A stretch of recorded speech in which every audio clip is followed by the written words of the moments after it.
నమస్తే. Point blank లో ఇవాళ నాతో కాంగ్రెస్ మాజీ ఎంపీ ఉండవల్లి అరుణ్ కుమార్ ఉన్నారు. అరుణ్ కుమార్ గారు, full time and aggressive politician మీరు.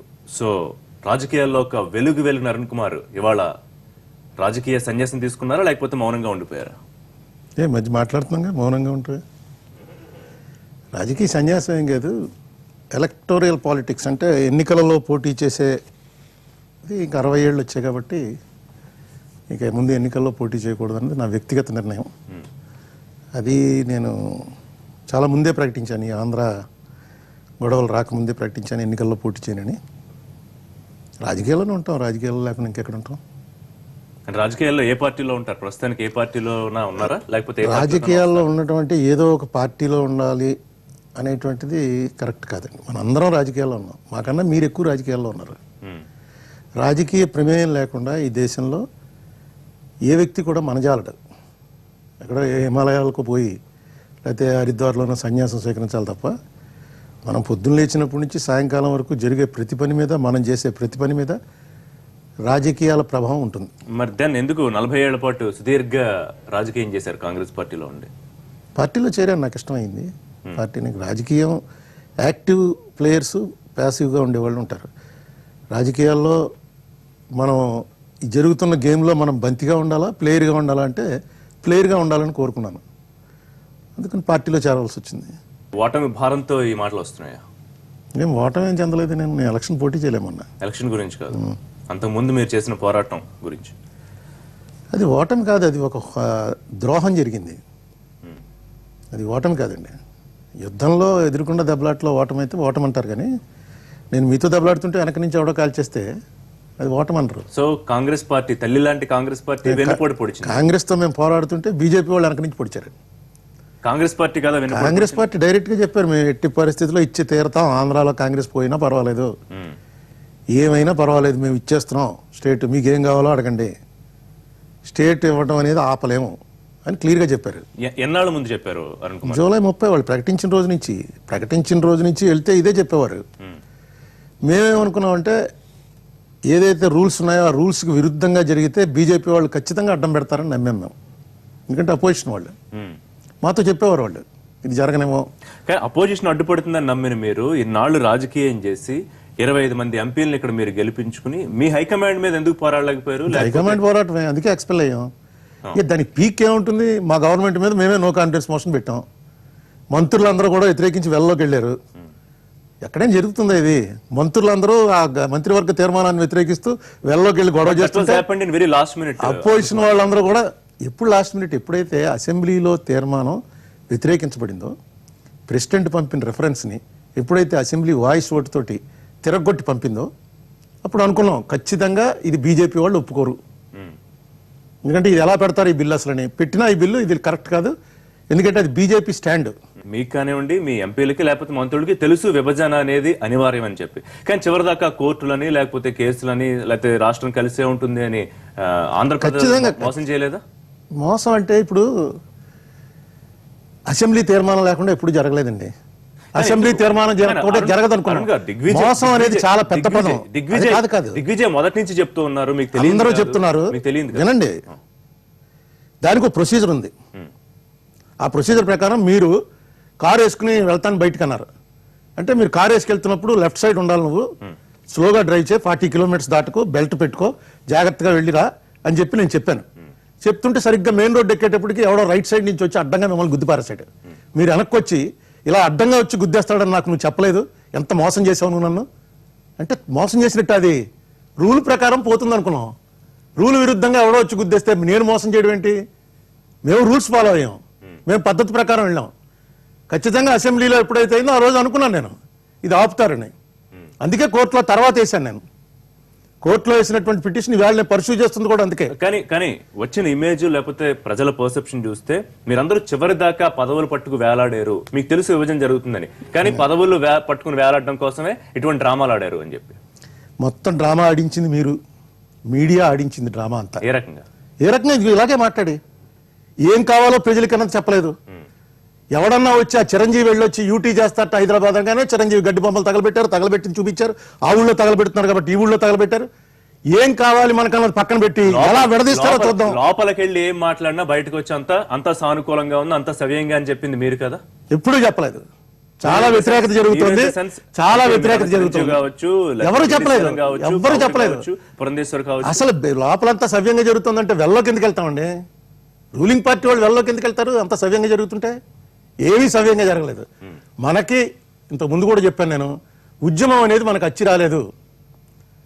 పొట్టి శ్రీరాములు గారు ఆత్మాహుతి చేసుకున్నది ఆవేళ ప్రత్యేక ఆంధ్ర రాష్ట్రం కోసం కాదు. ఆయన నిరాహార దీక్ష చేసింది తమిళనాడులో కూమ్ నది నుంచి ఉత్తర భాగం ఆంధ్రాకి, దక్షిణ భాగం తమిళనాడుకి ఇవ్వాలన్నది ఆయన డిమాండ్. ఎందుకంటే ఆంధ్ర రాష్ట్రం మెడ్రాస్ వదులుకుంటే ఎప్పుడో ఇచ్చారు. పట్టాభిషేకాలయ, జవహర్లాల్ నెహ్రూ, వల్లభాయ్ పటేల్ కమిటీ ఉంది, జేపీవి కమిటీ. అది ఆ జేపీవి కమిటీ వాళ్ళు, జేవీపీ వాళ్ళు 1949లోనే మీకు మెడ్రాస్ అక్కర్లేదు అనుకుంటే ఆంధ్ర ఇచ్చేస్తామన్నారు. అసలు ఆ రోజున ఇలాగే పెద్ద గొడవ. సీమాంధ్ర నాయకుల మాటని పూర్తిగా కరివేపాకులా తీసిపారడానికి హైకమాండ్ సీమాంధ్ర నాయకులకు ఉన్న వ్యాపార భయాలు, లేకపోతే వాళ్ళు అవినీతి పరులు అనే ఇమేజ్ సోనియా గాంధీ దగ్గర క్రియేట్ అవడం అనేది ఒక కారణమా? కాదు, అదేం లేదు. అది మీరు నన్ను అడగకూడదు. నాకేం వ్యాపారం లేదు. అవినీతి ఏమన్నా మీ టీవీలో ఎప్పుడైనా చూపించండి, నేను కూడా చూసి ఆనందిస్తాను. ఇది వాళ్ళు ఇచ్చేద్దాం అనుకున్నారండి. వాళ్ళ వెర్షన్ తరఫున ఆలోచిస్తే 2009 ఎలక్షన్కి ముందు ఫిబ్రవరి 12 నాడు రాజశేఖర రెడ్డి గారు ఏదైతే అసెంబ్లీలో తెలంగాణ గురించి చెప్పాడో అదే మా వైఖరి అని క్లియర్గా మేనిఫెస్టోలో పెట్టాం. ఎలక్షన్ అయింది. ఎలక్షన్ అయిన తర్వాత డిసెంబర్ 9న ప్రకటన చేశారు. ఆ ప్రకటనలో అసెంబ్లీ తీర్మానం కావాలి అన్నారు. ఆవేళ అసెంబ్లీ తీర్మానం తిరగొట్టేసి ఉంటే ఏం చేయాలో తెలియని పరిస్థితిలో పడదురు. ఆవేళ రాజీనామాలన్నీ అది చేసి మొత్తానికి గొడవ చేసి దాని నుంచి తప్పించుకుని కృష్ణ కమిషన్ వేశారు. కృష్ణ కమిషన్ రిపోర్టు మీద ఇక్కడ అసెంబ్లీలోనూ చర్చించే ప్రయత్నం చేయలే, అక్కడ పార్లమెంట్లోనూ చర్చించే ప్రయత్నం చేయలేదు. కానీ వీళ్ళు పెట్టిన బిల్లులో మాత్రం దాన్ని బేస్ చేసుకుని పెట్టామన్నారు. మీకు ఇది కేవలం తెలంగాణ ఇవ్వటం వల్ల కాంగ్రెస్కి కానీ బీజేపీకి కానీ తెలంగాణలో బెనిఫిట్ ఉంటుంది. ఆంధ్రాలో మనం లేము. అసలు ఆంధ్రాలో టీడీపీ వర్సెస్ వైఎస్ఆర్సీపీ, బీజేపీ లేదు, కాంగ్రెస్ లేదు. ఈ టైంలోనే గొడవ వదిలిచేసుకుందాం. 5 ఏళ్ల నుంచి ఒక రోజు తెలంగాణ వాళ్ళు వెళ్ళ ఉంటే ఒక రోజు ఆంధ్ర వాళ్ళు వెళ్ళ ఉంటారు. ఏ రోజు పార్లమెంట్ జరగనివ్వట్లేదు. ఈ గొడవ ఇంతటితో క్లోజ్ చేసేద్దామని బీజేపీ వాళ్ళు నిర్ణయంలోకి వచ్చారు. కాంగ్రెస్ వాళ్ళు ఇది వదిలిచేసుకుందాం, కేసీఆర్ వచ్చి చేరిపోతాడు, తెలంగాణలో స్వీప్ చేయొచ్చని కాంగ్రెస్ వాళ్ళు నిర్ణయానికి వచ్చారు. దాని ఫలితమే జరిగింది. పాయింట్ బ్లాంక్ లో చిన్న బ్రేక్ తర్వాత ఉండవల్లి అరుణ్ కుమార్ తో పాయింట్ బ్లాంక్ కొనసాగుతుంది. Back to point blank. Congress మాజీ ఎంపీ ఉండవల్లి అరుణ్ కుమార్ మనతో ఉన్నారు. అరుణ్ కుమార్ గారు, పార్టీ ఒక లైన్ తీసుకుంటే కనుక పార్టీకి వేరే విధేయులు అనుకున్న వాళ్ళు అయితే పార్టీ లైన్కి ఉండాలి, లేకపోతే ప్రజల మనోభావాలు, లేకపోతే ప్రజలు ఏమనుకుంటున్నారు అనేది పార్టీ కన్నా చెప్పగలగాలి. సో 2 రకాలుగా ఫెయిల్ అయినట్టే కదా. మీరు తప్పు వ్యక్తిని అడుగుతున్నారు మీరు. ఎందుకంటే అక్టోబర్ 3వ తారీఖు ఎప్పుడైతే కేబినెట్ దీనికి ఆమోదం చేసిందో ఆ రోజు నేను పార్టీకి రాజీనామా చేశాను. అంతకన్నా చేయగలిగింది ఏం లేదు. పార్టీ వాళ్ళు చెప్తున్నది మీకేం కావాలో అడగండి అని. ఏం కావాలో అడిగితే ప్రజలు ఒప్పుకోవట్లేదు. ఏం కావాలంటే వాళ్ళ ఉద్దేశం ఏంటి? విభజన ఆగదు. ఎందుకంటే విభజన ఎలక్షన్ మేనిఫెస్టోలో పెట్టాం, జనం ఓట్లు వేసారు. స్వప్రయోజనాల కోసం చేస్తున్నాం మేనిఫెస్టోలో పెట్టామని. దాని వెనకాల స్వప్రయోజనాలే కదా. తర్వాత అయ్యి ఉండొచ్చు. కిరణ్ కుమార్ రెడ్డిని సూపర్ బ్యాట్స్మెన్, చివరి బంతి అని చెప్పి మొత్తానికి ముంచేశారుగా ఆయన మీరు అందరూ కలిసి. ఎవరినో అడిగింది దానికి, క్రికెట్కి దీనికి నేను ఎప్పుడు కంపేర్ చేసి చెప్పను. మీ నోట్లోంచి రాకపోవచ్చు మాటలు, బట్ నేను జనరల్ గా మీ వాళ్ళని ఎవరు ముంచలేరండి. ఇది రాజకీయం. ఇది చేసుకుంటారా? ఇది చాలా పాత సామెత ఉంటుంది. రాజకీయాల్లో హత్యలు ఉండవు, అన్ని ఆత్మహత్యలే. కాంగ్రెస్ ఆత్మహత్య చేసుకుంది ఆంధ్ర ప్రాంతంలో. ఆంధ్ర ప్రాంతంలో ఆత్మహత్యతోటి ఇక్కడ తెలంగాణలో చావు తప్పి కన్నులొట్టబోయింది. ఇక్కడేమన్నా కొంచెం బెనిఫిట్ జరుగున్నా బాగుంది. ఇక్కడ చావు తప్పి కన్నులొట్టబోయింది, అక్కడ చచ్చింది. ఏంటంటే కాంగ్రెస్ స్వయంకృత అపరాధం, అంతకన్నా ఏం లేదు. కాంగ్రెస్కి తెలుసు అయిపోతుందని, సమాధి అయిపోతుంది ఆంధ్రాలో అని కాంగ్రెస్కి తెలుసు. అయినా వాళ్ళు ఏమనుకున్నారంటే మనం ఇస్తామన్నా ఇచ్చేయాలి. కాస్ట్ ఆఫ్ డెత్ డెసిషన్ తీసుకుందా అంతే. రియల్లీ క్లియర్ గా చెప్పారు కదా, చెప్పకుండా ఏం లేదు. దీని వల్ల వచ్చేటువంటి ఎన్నో ఇబ్బందులు ఉన్నాయని తెలిసి కూడా అన్నమాట నిలబెట్టుకోవడానికి కోసం మేము ఈ నిర్ణయం తీసుకుంటున్నాం. జగన్మోహన్ రెడ్డి అధికారంలోకి వచ్చేస్తాడు ఆంధ్రప్రదేశ్ లో, కాబట్టి డివిజన్ చేసేస్తే తెలంగాణలో అన్న ఒక రాష్ట్రం దక్కించుకోవచ్చు. ఇది కదా కాంగ్రెస్ వ్యూహం. డివిజన్ జగన్మోహన్ రెడ్డి సంగతి నాకు తెలీదు. కాంగ్రెస్ బీజేపీ కలిపి ఇది వదిలిచేద్దాం అనుకున్నారు. ఇది మంచి చేశారా చెడు చేశారా అన్నది చరిత్రలో తెలుస్తుంది. కానీ కాంగ్రెస్ మాత్రం సమాధి చేశారు. అందులో చరిత్ర దాకా అక్కలే మొన్న ఎలక్షన్లో తెలిసిపోయింది. కాంగ్రెస్ తనకు తానే సమాధి చేసుకుంది. కాంగ్రెస్ మన తవ్వినటువంటి గొయ్యలో మిగతా వాళ్ళు కొంచెం కొంచెం తాగితే పెద్ద పారేసింది కాంగ్రెస్. రైట్. సో సమైక్యంగా ఉండాలని అరిచి పెడబొబ్బలు పెట్టిన మీ అంతా ఇప్పుడు ఏపీకి రావాల్సిన ప్రయోజనాల గురించి ఎందుకు మాట్లాడలేదు? నేనే కదండి స్టార్ట్ చేసింది. స్పెషల్ స్టేటస్ ఎవడు స్టార్ట్ చేసాడు? ఒకసారి పేపర్లు పాతవి తీసి చూడండి. స్పెషల్ కేటగిరీ స్టేటస్ అనేది ఇస్తారా ఎవరా అంటూ ప్రారంభించింది నేను. దీనికి ఏమి కాన్స్టిట్యూషనల్ అమెండ్మెంట్ అక్కర్లేదు, ఎగ్జిక్యూటివ్ ఆర్డర్ ఉంటే చాలు అని చెప్పింది నేను. నా తర్వాతే వరుసగా స్టార్ట్ చేశారు. ఇప్పుడు అందరూ ఇక్కడ గొడవ చేస్తున్నారు. కాంగ్రెస్ పార్టీ ఇప్పుడు ఏదైతే సోనియా గాంధీ ఆవిడ లెటర్ రాయడం కానండి, లేకపోతే మన్మోహన్ గారు మాట్లాడడం, అంతా మళ్ళీ ఇదో కొత్త డ్రామా అనుకోవచ్చా? ఎందుకు వాళ్ళు చేశారు? వాళ్ళు 5 ఏళ్ళు చేస్తా ఉన్నారు. కేబినెట్ లో తీర్మానం చేశారు, ప్లానింగ్ కమిషన్ కి పంపించారు, అయిపోయిన తర్వాత ఓడిపోయారు. ఓడిపోతారని వాళ్ళకి తెలుసు. ఇంత దయనీయంగా ఓడిపోతారని తెలియదు కానీ 100 సీట్లన్నా వస్తాయనుకున్నారు. 100 కూడా రాకుండా ఓడిపోయారు. ఓడిపోతారని తెలిసే వాళ్ళ మన్మోహన్ సింగ్ గారు చేసిన ప్రామిస్ వెంటనే ఆయన కేబినెట్ లో తీర్మానం చేయించి మార్చి 1వ తారీఖున ప్లానింగ్ కమిషన్ కి పంపించాడు. అన్ని డాక్యుమెంట్లు అందరూ చూపిస్తున్నారు కదా. ఆ డాక్యుమెంట్ ప్రకారం 5 ఏళ్ళకి వీళ్ళు చెప్పింది ఏంటంటే 10 ఏళ్ళు 5 ఏళ్ళు సరిపోదని వెంకయ్యనాయుడు గారు చెప్పారు. అది అందరం చూసాం. అది చేయించండి అంటున్నాం, చేయట్లేదు. ఎందుకు చేయట్లేదు అంటే రూల్స్ ఒప్పుకోవాలంటారు. రూల్స్ ఒప్పుకునే చేశారా రాష్ట్ర విభజన? ఎక్కడైనా నో కాన్ఫిడెన్స్ మోషన్ ఉండగా ఇప్పటి వరకు మన భారతదేశ పార్లమెంట్ చరిత్రలో కానీ ప్రపంచంలో ఎక్కడైనా సరే నో కాన్ఫిడెన్స్ మోషన్ పెట్టిన తర్వాత ఆ మోషన్ సంగతి తేలకుండా వేరే బిజినెస్ టేకప్ చేయకూడదు అన్నది ఎస్టాబ్లిష్డ్ రూల్. కానీ అరుణ్ గారు నాళ్ళు అంత దగ్గరగా చూసి మీరు మీ అధినేతను కానివ్వండి, కాంగ్రెస్ పార్టీ బుద్ధి ఏంటో తెలుసు కూడా మీరు ఎలా అనుకున్నారు అప్పట్లో? మీరు ఏదైనా బీజేపీకి మంచి బుద్ధి ఉంది అనుకున్నాను. బీజేపీ కాంగ్రెస్ పార్టీ బుద్ధి ఏమే క్లియర్ గా చెప్పేశారు. వాళ్ళు పార్లమెంటరీ నామ్స్ లో విరుద్ధంగా జరుగుతుంటే వెంటనే అబ్జెక్ట్ చేయవలసింది అపోజిషన్ అక్కడ పోలీస్ ఎలక్ట్ అయిన తర్వాత వీళ్ళు ఏదైనా దొంగ పని చేస్తే వాళ్ళు పట్టుకోవాలి. వీళ్ళు డైరెక్ట్ గా నో కాన్ఫిడెన్స్ మోషన్ ఏమో 2ంటికి తీసుకున్నారు. 12 గంటలకు ఇంట్రడక్షన్ అయిపోయింది. ఇంట్రడక్షన్ అయిపోతే అసలు ఇంట్రడక్షన్ అవ్వలేదని బయటకు వచ్చి సుష్మా స్వరాజ్ గారు మీడియాలో చెప్పింది. నేను ఒప్పుకోవట్లేదు, అసలు షిండే గారు నోరే చెప్పలేదు, ఎలా అయిపోయింది ఇంట్రడక్షన్ అని. మళ్ళీ లోపలికి వెళ్ళి ఎలా కలిసిపోయారు, ఇంట్రడక్షన్ అయిపోయింది అన్నారు. సో ఓవరాల్ ఎపిసోడ్ మీరు ఏం చెప్తారు? మేము అందరూ 25 మంది ఎంపీలు పూర్తిగా పోరాడాము, ఇక్కడ నా వల్లే రాష్ట్రంలో ఏమీ లేకుండా అడ్రస్ లేకుండా పోవటానికి కారణం నేనే అని మీరు అనుకుంటే నాకేం అభ్యంతరం లేదు. నువ్వు చేసిన తప్పులకు ఎవరు బాధ్యులు అంటే నేను చేసిన తప్పల్లా ఏంటంటే హైకమాండ్ చేసిన నిర్ణయాన్ని వ్యతిరేకించడం ఏ లెవెల్కి వెళ్ళి వ్యతిరేకించామంటే అవసరమైతే నో కాన్ఫిడెన్స్ పెట్టి గవర్నమెంట్ దింపేసే లెవెల్కి వెళ్ళాం. బట్ దిగిపోయే అవకాశం ఉండి దిగడానికి బీజేపీ సహకరించాలి. ఇలాంటి ఏ ఒకళ్ళిద్దరూ ప్రయత్నం చేసి ఉండొచ్చు జెన్యూన్ గా. నేను మొత్తం ఎంపీల గురించి మాట్లాడుతున్నాను. మొత్తం ఎంపీల గురించి నేనే మాట్లాడగలను అంటే మీకు తెలుసు కదా, మీ సహచరులు వాళ్ళతో కలిసి పనిచేశారు కదా. ఇక్కడ రాజకీయంలో ఎవరు ఇండివిజువాలిటీ వాళ్ళది. ఎంపీ స్టేటస్కి వెళ్ళిన తర్వాత అతను ఒక్కొక్కడు ఒక్కొక్క వ్యూహం చేసుకుంటు. ఇప్పుడు నేను చిరంజీవిదే ఎగ్జాంపుల్ చెప్తున్నాను. చిరంజీవి అనే ఆయన వెళ్ళి ఇదంతా హైదరాబాద్ని 10 years యూటీ చేయమా, 10 years జాయింట్ క్యాపిటల్ పెట్టారంటే అప్పుడు ఎస్సంది బయటకు వచ్చి మీడియాకి చెప్పాడు. ఆయన ఎస్సంది కాబట్టి బయటకు వచ్చి చెప్పాడు, లేకపోతే మినిస్టర్ వచ్చి చెప్తాడా? మంది ఒక్కసారి మొత్తం మీ టీవీలోనే చూపించారు. ఊరంతా చిరంజీవి బొమ్మలు తగలేసి డౌన్ డౌన్ ఎవడకు కావాలి యూటీ అని, ఎవడడిగాడు యూటీ అని పెద్ద గొడవ, న్యూసెన్స్ అల్లరైపోతే ఇంకెందుకని ఆ తర్వాత నుంచి చిరంజీవి మీటింగ్ వచ్చి అలా కామ్గా కూర్చున్నాడు. ఆయన యూటీ అయితే మనకు ఏదో బెనిఫిట్ అవుతుంది అనుకున్నాను, కాదా మరి ఏం కోరుతున్నారని. అసలు విభజనే మేము వ్యతిరేకిస్తున్నాం అంటే మరి ఎలక్షన్ మేనిఫెస్టోలో పెట్టామంటారు వాళ్ళు. మీ అందరికీ కూడా కనీసం గడ్డి పోచకి ఇచ్చే వాల్యూ కూడా ఇవ్వలేదు మీ హైకమాండ్ ఫైనల్ గా, అంతే కదా? విభజన టైంలో గడ్డి పోచకి ఇచ్చే వాల్యూ కాదండి. అసలు మమ్మల్ని ప్రజల్లోకి ముందు ఇప్పుడు ఎలక్షన్ 6 నెలల్లో పెట్టుకుని జనంతో చూసుకోవాలి. అక్కడ వెళ్ళి మాట్లాడుతున్నానంటే ఇక్కడ జనంతో అంటున్నారు. అందుకని అటేపు ఉంటే కనీసం కాంగ్రెస్ హైకమాండ్ తో ఉంటే కొన్నాళ్ళైనా బాగుంటుంది అనుకున్న వాళ్ళు. అవును, పార్టీలో 40 ఏళ్ళు నేనే చెప్తున్నాను కదా. 40 సంవత్సరాలు నేను ఎప్పుడైతే నాకు ఇచ్చినటువంటి వ్యక్తిగతంగా ఇచ్చిన మాట ఎప్పుడైతే తప్పారో, యాంటోనీ కమిటీ రిపోర్ట్ రాకుండా ఎట్టి పరిస్థితుల్లో కేబినెట్ పెట్టామని మాట ఇచ్చారు. యాంటోనీ కమిటీ రిపోర్ట్ రాకుండానే కేబినెట్ లో పెట్టారు. నేను రాజీనామా చేశాను, వెంటనే పార్టీకి రాజీనామా చేశాను. నేను తర్వాతే నో కాన్ఫిడెన్స్ మోషన్ పెట్టాను. డిసెంబర్ 9వ తారీఖు ఫస్ట్ నో కాన్ఫిడెన్స్ మోషన్ పెట్టింది నేనే 2013. నాతో పాటు 5 ఎంపీలు, మేము ఎవరైతే ఎక్స్పెల్ అయ్యామో 5 ఎంపీలు సంతకాలు పెట్టారు. తర్వాత మేము మధ్యాహ్నం 2 గంటలు పెడితే 4:30కి తెలుగుదేశం వాళ్ళు పట్టుకెళ్ళి వాళ్ళు పెట్టారు. No confidence. ఈ వాయిస్ తో ఎప్పుడైనా మాట్లాడారా అరుణ్ గారు హైకమాండ్? ఎప్పుడు ఇలాగే మాట్లాడతాను. ఈ వాయిస్ కాదు, ఇంకా ఇక్కడ బాగుండదని ఇంకా గట్టిగా మాడతాను. నిజంగానా? నా మాట్లాడడం అలవాటు, నిజమే చెప్తాను. నిజంగా నా అంటంలోనే మీరు చాలా అవమానించడం అనమాట. నిజమే మాట్లాడతాను, అబద్ధం మాట్లాడాల్సిన అవసరం లేదు. బట్ హైకమాండ్ ముందు గొంతు పెగలదు, నాయకులకి బయటకు వచ్చాకనే మాట్లాడతారనేది ఎందుకు వచ్చింది? మీడియా అలా కాదు. మీడియా ఇప్పుడు యాక్టివ్గా ఉందండి, అందరికన్నా ఎక్కువ రోల్ ప్లే చేస్తుంది మీడియా. ఇప్పుడు మీడియా యాటిట్యూడ్ని బట్టే జనం నడుస్తున్నారు.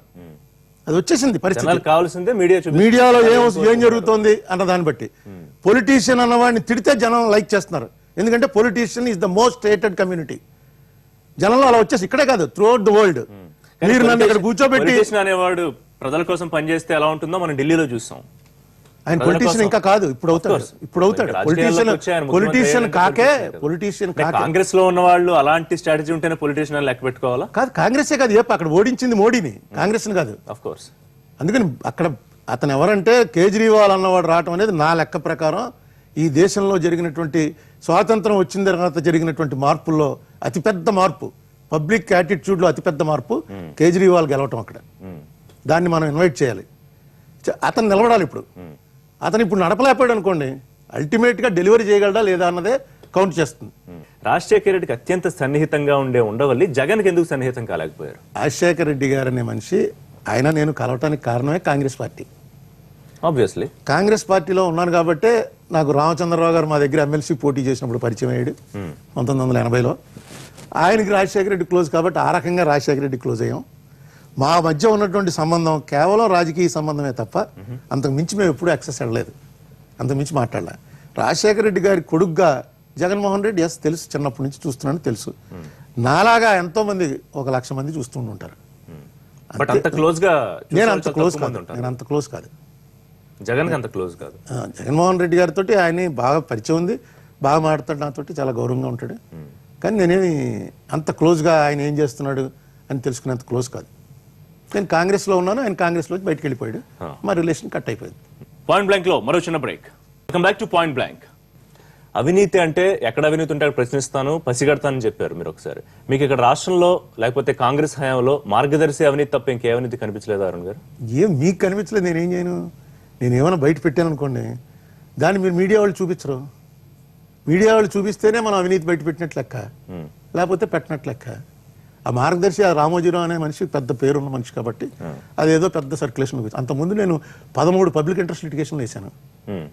నా పేరే ఎవరికి తెలియదు, ఎందుకంటే అది కోర్టులో వస్తుంది, దాని మీద వస్తుంది, వాళ్ళతో మాట్లాడుకుని వాళ్ళ గవర్నమెంట్ ఇమీడియట్గా యాక్షన్ తీసేసుకున్నారంటే విత్ డ్రైవ్ ఉండని అడగటం, లేకపోతే కోర్టు అయిపోయింది కదా అని కొట్టేయటం, ఇలా జరిగాయి. ఇప్పుడు ముగిసిపోయిందా మార్గదర్శి? నడుస్తుంది. ఇక్కడ జిల్లా కోర్టులో ఉంది, హైకోర్టులో ఉంది, సుప్రీంకోర్టులో ఉంది.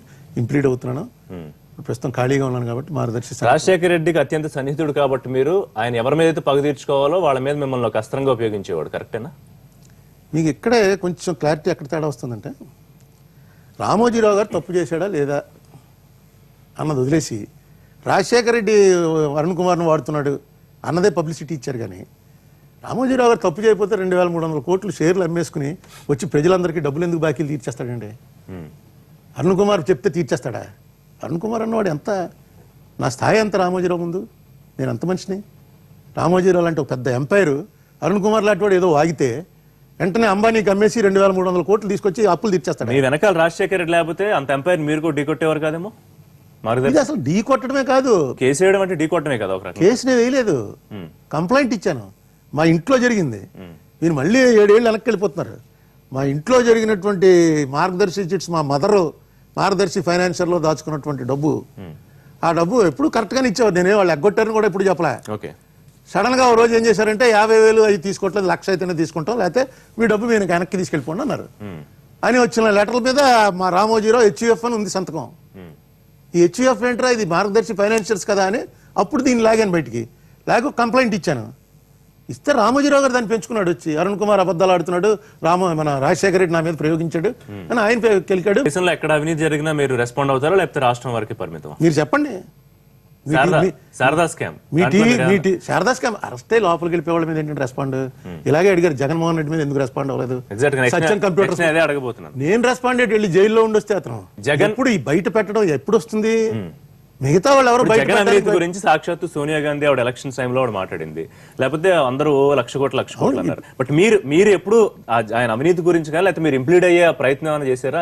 ఆయనకున్న కేసు అవసరం లేదు. కేసు నడుస్తుంటే ఇంప్లీడ్ ఎందుకు అవుతుంది? ఇప్పుడు రామోజీరావు కేసు అక్కడ మామూలు 7 ఏళ్ల నుంచి నానేసి ఉంచారు కాబట్టి ఇంప్లీడ్ అవుతున్నాం. ప్రభుత్వం వాళ్ళు కలిసిపోయారు అనుకోండి, ఎవడో ఒకటి ఇంప్లీడ్ అయ్యి కోర్టు ముందు చెప్పాలి. మీరు నమ్ముతున్నారా జగన్ 1,00,000 కోట్ల అవినీతి చేశాడని? 1,00,000 కోట్లు అంటే ఈ పాటికి తీయించేద్దరండి వీళ్ళు. ఎన్ని కోట్లు ఉండొచ్చు పోనీ? ఏవో జరుగుతున్నాయిగా. అతను ఇప్పుడు నేను మొట్టమొదటి చెప్పాను, జగన్ అనేవాడు నేను ఎంతవరకు అడుగుతానంటే అతన్ని 430 కోట్ల రూపాయలు అతను 2009 ఎలక్షన్లో ఎఫిడవిట్ ఇచ్చాడు. ఉమ్. అంతకుముందు 2004 నాటికి అతని ఇన్కమ్ ట్యాక్స్ ప్రకారం అతని మొత్తం 70 కోట్లు ఉంది. అవును, అరౌండ్ 70 నుంచి 430 కోట్లు రాజశేఖర రెడ్డి గారు ముఖ్యమంత్రి అయ్యాక సంపాదించాడు. ముఖ్యమంత్రి కొడుకు ఈ రకంగా ఆదాయం పెంచుకుంటూ పోతే అది కరెక్టా? అది నా ప్రశ్న, అది మోరల్ ప్రశ్న, ఎప్పుడు అడిగారు? లీగల్ ప్రశ్న కాదు. 100 సార్లు అడిగాను. ఆ టైంలో అడిగారా? ఆ టైమేనా? ఒక్కసారా? 100 సార్లు అడిగాను. అంతవరకు సమాధానం. మిగతా కోర్టులో కేసులు ఉన్నాయి, అవి కోర్టులు తేలుస్తాయి. సిబిఐ ఎంక్వైరీ ఉంది, ఎన్ఫోర్స్మెంట్ డైరెక్టరేట్ ఎంక్వైరీ చేస్తుంది, మొత్తం అందరూ ఎంక్వైరీ చేస్తున్నారు, తేలుతాయి. ఇప్పటికంతా కలిపి ఒక 2000 కోట్ల దాకా జప్తులు చేశారు, అవి చేశారని. అవి ఎవరివి? కంపెనీలువి. ఇతను సొంతం వ్యవహారం వేరు, కంపెనీ వ్యవహారం వేరు. కంపెనీ వ్యవహారాలు చూసుకోవడానికి దానికి కావాల్సిన రిజిస్టార్ ఆఫ్ కంపెనీస్ ఉంది, ఎన్ఫోర్స్మెంట్ డైరెక్టర్ ఉంది, సిబిఐకి అప్ చెప్పారు. సిబిఐ లక్ష్మీనారాయణ గారు వచ్చి పెద్ద దస్త్రం తయారు చేశాడు ఆయన. ఈయన ఇన్నాళ్ళు నాకు తెలిసి ఎకనామిక్ అఫెన్సెస్లో ఇన్నాళ్ళు బెయిల్ రాకుండా లోపల ఉండిపోయిన వాడు లేడు. ఆ గాలి ఇతను ఉంటే అతను ఓన్లీ ఎకనామిక్ అఫెన్స్ కాదు, సరిహద్దులు మార్చేశాడని, ఇలాంటివన్నీ చేశాడని. ఇతని మీద కూడా రామోజీరావు లాగే ఎవరో కంప్లైంట్ ఇవ్వాల. అగ్రావిడ్ రామోజీరావు గారు నన్ను అడిగారు చూసారా, ఇతనికి ఏంటి సంబంధం, మా దగ్గర డబ్బు దాచుకున్నవాడు ఒక్కడు మాట్లాడలేదు, ఇతను ఎందుకు అల్లరి చేస్తున్నాడు అన్నారు. ఇతని మీద కూడా పెట్టుబడి పెట్టినాడు ఎవడో మాట్లాడాలి. మామూలుగా పెట్టుబడి అనేక కారణాల వల్ల మాట్లాడకపోవచ్చు, కానీ ఈ దేశంలో చట్టం ఖచ్చితంగా నడుస్తుంది. మీ మీద ఎవడో కంప్లైంట్ ఇవ్వకపోయినా సుమోటోగా తీసుకుని విచారణ జరిపించేటువంటి హక్కులు మన దేశంలో కాన్స్టిట్యూషనల్ గా చట్టానికి ఉన్నాయి. రైట్. మధ్యలో ఒకసారి ఎందుకు బీజేపీలోకి వస్తున్నారు ఉండవల్ల అనే వార్తలు, లేకపోతే ఎందుకు వచ్చేవి? నేను బీజేపీలోకి వెళ్ళే సమస్య లేదు. What will be the role of Arun Kumar? అంటే ఏ రాజకీయ పార్టీలోనూ ఉండరా, బయట నుంచి ఒక వేదికగా ప్రశ్నిస్తూ ఉంటారు, ఏం చేస్తారు? ఈ స్పెషల్ స్టేటస్ గురించి రాశాను కదా, నిన్న సీఎం గారికి ఒక లెటర్ రాశాను. ఓకే. పట్టిసీమ మీద వాళ్ళు చేస్తుంది పచ్చి బూతు. పట్టిసీమ నుంచి నీళ్లు తోడేసి పట్టుకెళ్ళి కృష్ణా దాంట్లో వేసి 1300 కోట్లకి 20% ఎక్సెస్ ఇచ్చి ఎవరికో కాంట్రాక్ట్ ఇచ్చారని తెలిసింది. నేను ఒక లెటర్ రాశాను, అది మీకు కూడా పంపించాను, అందరికీ మెయిల్ చేశాను. అది సెకండ్. అంతకు ముందే ఒక లెటర్ రాశాను, పవర్ పొజిషన్ ఏంటి అసలు, తెలంగాణకు 53, ఆంధ్రాకి 47 అని ఒకటి పెద్ద ప్రచారంలో పెట్టారు. అది పచ్చి బూత్, అది ఎక్కడా లేదు, అది ప్రచారంలో పెట్టారు. దాని మీద శ్వేతపత్రం ప్రకటించడం లెటర్ రాశాను, ఆయన దానికి ఇంకా రిప్లై ఇవ్వాలి. అది కూడా పరిశీలి చేస్తాను. పబ్లిక్ లైఫ్లో ఉండడం అంటే పబ్లిక్కి ఏదైతే ఇబ్బంది కలిగించేటువంటి చర్యలు ఉన్నాయో వాటిని తీసుకొచ్చి బయట పెట్టడం, అవి రాజకీయ పార్టీలు ఖచ్చితంగా చేస్తాయి, చేస్తున్నాయి కూడా. రాజకీయ పార్టీలుగా కాకుండా ఒక ఇండివిజువల్గా నేను చేయడానికి కారణం మీరే. అంటే మీరే కారణం. రాజకీయ పార్టీలు ప్రయోజనాలు ఉంటాయి, ఇప్పుడు మీరు చేసేదానికి ప్రజా ప్రయోజనంగా మీరు నన్ను ఇలా పిలుస్తున్నంత కాలం నేను చేస్తాను. మీరు నన్ను ఇర్రెలవెంట్ అనుకున్నారనుకోండి, అప్పుడు ఎవరికైనా మీలాంటి వాళ్ళు వచ్చి సలహా అడిగితే సలహా చెప్తాం. ఇప్పుడు ప్రస్తుతం నేను చేయబోయే పని అది. ఇక లీగల్గా రామోజీరావు గారి కేసు ఒకటి ఉండిపోయింది, ఆ కేసులో ఇంప్లీడింగ్ పిటిషన్ వదిలిపెట్టే ప్రసక్తి లేదు. అలా కాదుగా, ఇప్పుడు ఆయన నా మీద వేశారు. ఆయన మార్గదర్శి చిట్ ఫండ్స్ పోరాడుతున్నారా, నా మీద 50 లక్షలు డ్యామేజెస్ చేస్తాడు ఆయన. నేను చెప్పిందంత అబద్ధం అని, అది ఒకటి తేలాలి కదా. తేలాలంటే ఈ కేసులు క్లియర్ అవ్వాలి. ఈ కేసులకి ఇంకా లాయర్ని పెట్టుకోక్కర్లేదు, నాకు ఎలాగా నాకే ఉంది కాబట్టి కోర్టు అది తీసి దులిపి. ఏపీ రీఆర్గనైజేషన్ యాక్ట్ అన్కాన్స్టిట్యూషనల్ అని సుప్రీంకోర్టులో వేశారు. సందర్భంలో కూడా అన్నారు, ఎల్లుండి వెళ్తున్నాను, అవసరమైతే లాయర్గా ప్రాక్టీస్ చేసుకుంటాను అని చెప్పి. ప్రాక్టీస్ చేసుకుంటాను అనలేదు. పాస్ట్ టైం ఏంటి అంటే పాస్ట్ టైమే, నాకేమి డబ్బులు అవసరం లేదు. నాకు ఇప్పుడు నేను నా దగ్గర ఉన్న డబ్బులు నేను 100 ఏళ్ళు బతికినా నా స్టేటస్ ఇదే స్టేటస్, ఎందుకంటే నా స్టేటస్ చాలా చిన్న స్టేటస్. అందుకని ఈ స్టేటస్ నుంచి బయటికి రావడం నాకు ఇష్టం లేదు. ఇంకా నా క్వాలిటీ ఆఫ్ లివింగ్ ఏం పెంచను, ఇదే క్వాలిటీలో బతకడానికి నేను 100 ఏళ్ళు బతికినా నా దగ్గర ఉన్న డబ్బులు సరిపోతాయి. థ్యాంక్ యూ అరుణ్ కుమార్ గారు, పాయింట్ బ్లాంక్ లో పార్టిసిపేట్ చేసినందుకు. ఇది కాంగ్రెస్ మాజీ ఎంపీ ఉండవల్లి అరుణ్ కుమార్ గారితో పాయింట్ బ్లాంక్. చూస్తూనే ఉండండి ఎన్టీవీ.